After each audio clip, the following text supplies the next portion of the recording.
কিয় বাইকত নাযাওঁ আজি পইচা আনছা পইচা বনোৱা মোৰ মেচিনটো আছে মই ৰাতিটো পইচা বনাই দিলো কালিৰে বাকী দিয়া নাই আজিকালি বায়ে মুকি দিব মোৰ এতিয়া কি কৰা যাব খাবতো লাগিব কিবা এটা উপায় উলিয়াব লাগিব হে ভগৱান কিবা এটা বুদ্ধি দিয়া ভাঙা চিঙা লোহা টিং প্লাষ্টিক গাড়ীৰ হাল ট্ৰেক্টৰৰ লোহা পেটা আছিল একো বেছিব নাইবা নাই ঐ ইয়াকে ঠগাব লাগিব মই যি কওঁ তই তাকে কৈ যাবি ভাঙা চিঙা লোহা টিং প্লাষ্টিক বহি কাগজ ঐ বেপাৰী আছো আছো কিয় দাদা তোৰ মাজৰে কোনোবা লোহা বেপাৰী ভাড়া ঘৰত থাকে নেকি নাথাকে দাদা কিয় শুনিলা নাই এনেই সুধিলো তুমি যা এতিয়া ঐ লোহাৰ কেজি কেই টকা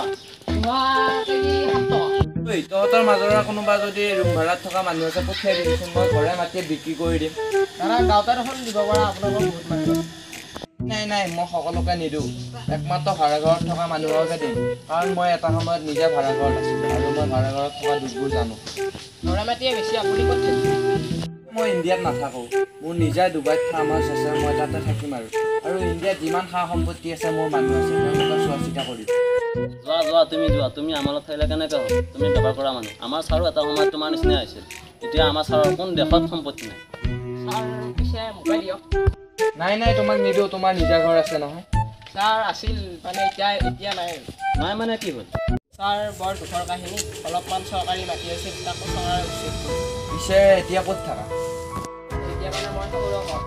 পিছে শহুৰৰ যদি থকা পিছত তোমাৰ এতিয়া আৰু কোনে পায় এই শহুৰৰ নাম নল'লে মোৰ মাথা গৰম উঠিব কিয় তোক সৰুৰে মৰম নকৰে নেকি তাৰ মৰমটো দূৰৰ কথা আৰু থাকিলে কিজানি ইমান কষ্ট নহয় ছাৰ এওঁ বহুত কষ্টত আছে এওঁকে মাটিখিনি দিব নোৱাৰিনে ছাৰ হেৰি ঐ খালা মই ঘৰটো তোক এনে দিলোঁ কিন্তু এনে দিলে তই ইয়াৰ মূল্য বুজি নাপাবি তই কিবা এটা পইচা দিব লাগে কিমানমান দিব লাগিব তুমি বাৰু আজি বহুত দিব নালাগে 100 টকা এটা দিলে মই কি পাৰা এডভান্স দিয়া কাইলৈ আহি চাগতে পৰা চাবিটো লৈ পোনা পোনা ৰুমত সোমাই যাব আজি 800 মান টকা আছে দিয়া হ'ব দিয়া যোৱা তুমি এতিয়া যোৱা হ'ব ছাৰ কালি ৰাতিপুৱা আহিম ঐ বল আজি বাই ঘৰত যাওঁ ভাল মক্কেলা এটা পালো আজি আজি বহাই দিম আমি দিবি